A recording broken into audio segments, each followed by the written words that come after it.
Dia teman-teman yang sudah masuk duluan. Ya bapak siapa? Ya ada bapak siapa? Anda siapa? Aditya Surya Danisa.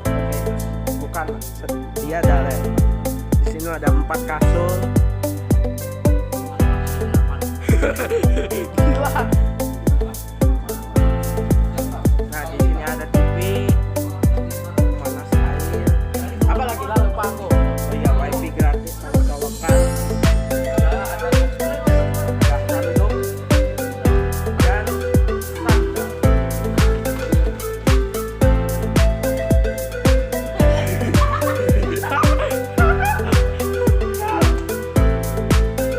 Mari kita tangan.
ada SD, SMP. SD, SMP, SMA ya. Sama Al-Azhar gitu. Oke baik, anak-anak selamat datang di museum. Sekali lagi, sekarang kita masuk di salah satu ruangan namanya ruang lukisan ya, anak-anak. Nah, hari ini anak-anak tugasnya ini berhubungan tentang apa? Ya. Membuat karya tulis. Berarti ini umum ya? Ya. Tidak ada spesifik, misalkan mengenai tentang lampu mangkurat atau pangeran Suryanata enggak ya? Enggak. Ya, jadi mungkin membuat karya tulis apa aja yang dilihat, apa aja yang diamati, apa yang didengar, mungkin ya. Oke, nah sekarang kita di sini akan mengenal yang bernama Bapak Gusti Solihin Hasan namanya, tapi di sini tulisannya Gusti Solihin ya. Dan hasil karyanya. Siapa itu Bapak Gusti Solihin? Nah, Gusti Solihin ini adalah seorang pelukis nasional ya, putra dari Kalimantan Selatan. Jadi lukisan-lukisan ini adalah lukisan dari Bapak Gusti Solihin, yang dimana beliau ini adalah, kalau sekarang di orang kita ini seniman, seorang seniman nasional bahkan internasional, lahir di Kuala Kapuas ya pada tanggal 6 Juni 1925 yang lalu. Nah, beliau ini bertempat tinggal di Banjarmasin, Sungai Bingah, lalu meninggal di Uwai di Denpasar, Bali ya. Nah, jadi sini nih apabila ke Bali, nah ada lukisan ini di Bali. Kalau ke Jogja, ada ke Jogja. Nanti kita akan lihat seperti apa lukisan-lukisan beliau yang dahulu ditaksir lukisan beliau seperti ini sampai 5 miliar pada zamannya. Padahal lukisannya kalau orang tidak paham ini kayak biasa aja gitu ya lukisannya. Tapi kalau orang seniman, budayawan itu dia tuh tahu arti dan maksud dari lukisan beliau tersebut, menceritakan, menggambarkan, menyampaikan pesan atau sini akan menunjukkan pesan Paulo.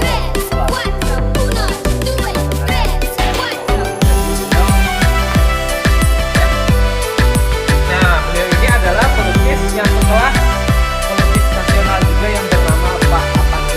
Mungkin kalau kalian membaca tentang pelukis handal kancah nasional, kan namanya Bapak Apandi. Nah, namun beliau ini berasal dari Kalimantan Selatan. Makanya ada ruangan khusus tentang pelukis nasional, ruang lukisan Bapak Gusti Solihin, karena beliau ini adalah salah satu pelukis handal yang dimiliki oleh daerah Kalimantan Selatan yang mengharumkan nama daerah. Kalau di Kalteng ada?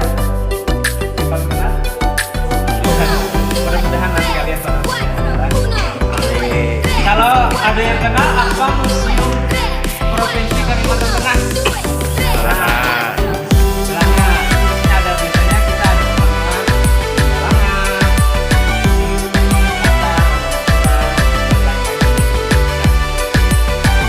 dan dulu dan sekarang biasanya ada juga ini Lombok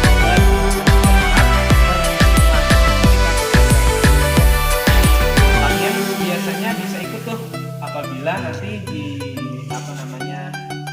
dibutuhkan oleh sekolah dari dinas untuk mewakili daerahnya Pak. Baik, adik-adik sekalian bisa langsung jalan sambil dibuka, sambil dibaca, dilihat, diamati, bisa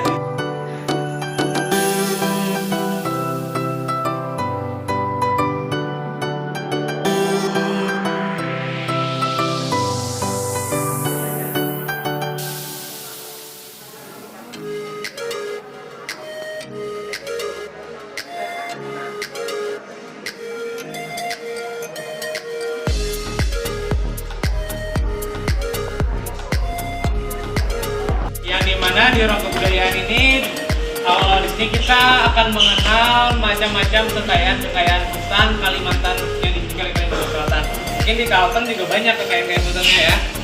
Tapi ini yang paling mendominasi ya dan menjadi sumber daya alamnya Kalimantan Selatan. Yang pertama ini ada namanya hutan bakau. Ini biasanya ada di pesisir pantai di daerah Kabupaten Tanah Laut. Ini ada namanya Kabupaten Tanah Laut atau Pelayan Hari. Ini adalah hutan bakau dan hutan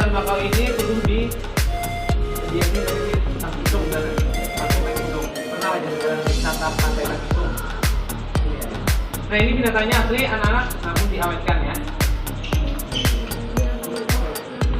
Ada hutan galau. Nah ini di rawa-rawa nih di Banjarmasin ya, salah satunya. Makanya di Banjarmasin itu rumahnya banyak rumah panggung ya, karena bawahnya itu banyu kita air, sehingga menggunakan tiang untuk membangun rumah. Dan dulu banyak nih binatang kayak gini. Dan ini namanya hutan galam atau kayu galam yang membuat bangunan banyak di sini kayu galam.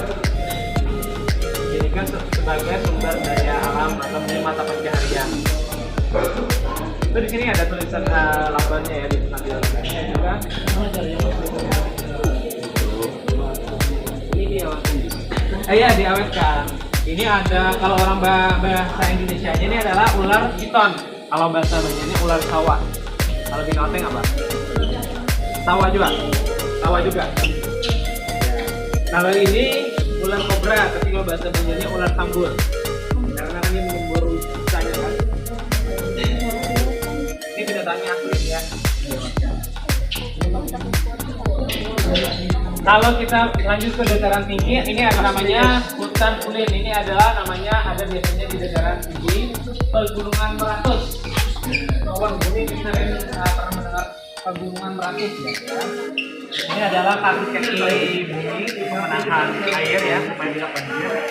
Dan biasanya kayu ini digunakan untuk membuat rumah-rumah banjar. Nah, terbuat dari kayu ini. Iya, ini adalah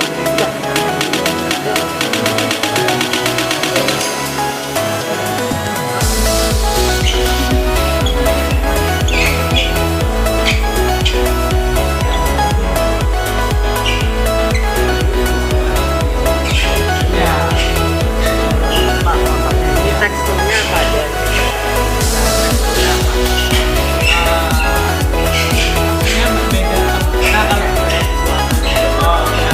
Nah kalau hutan ulin ini perbedaannya dengan hutan yang lain, hutan ulin ini tumbuh di daerah dataran tinggi di pegunungan. Nah kalau di hutan gelap itu tumbuhnya di hutan rawa, hutan ulin ini biasanya tumbuh di pegunungan Meratus, pegunungan yang tinggi-tinggi ya. Nah dan kayu ulin ini yang biasanya dijadikan untuk membuat rumah banjar yang kita akan lihat rumah ya. Nah, kadang menggunakan kayu galam, kadang menggunakan kayu bakar, tapi menggunakan kayu karena kayu ulin ini apabila terkena air maka semakin kuat. Kalau dari Jawa itu namanya kayu besi. Ini kayu ulin. Perahu, buat rumah, lanting. Dan ini kayu ulin sudah mulai dicari ya. Nah ini sangat puluhan tahun belum bisa banyak orang yang menonton dan tidak. Nah sekarang ini dari pemerintah merencanakan melindungi pohon.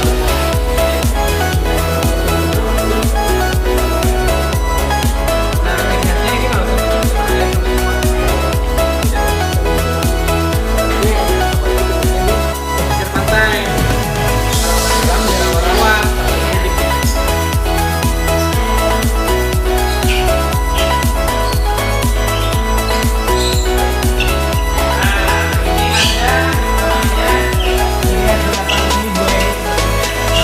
Buaya sapit.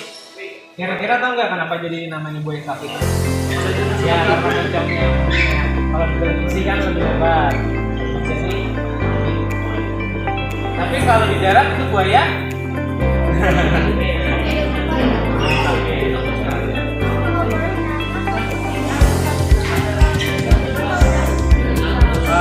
Dahulu ditangkapnya pepedu.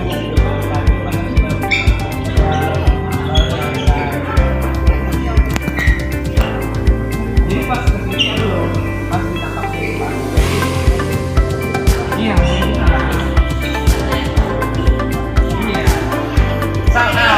Nah, cuma yang bekantan yang nggak bisa diambilkan. Nah, ini kalau ke Banjarmasin ada kan patok bekantan. Nah,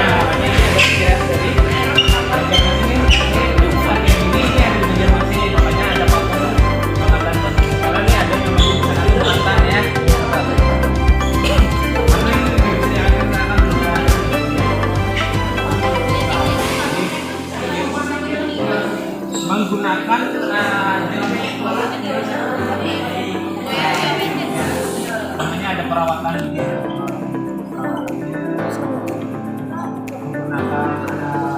Menggunakan kimia lah.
Evan boleh.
Adat Banjar Bagajah Gamuling.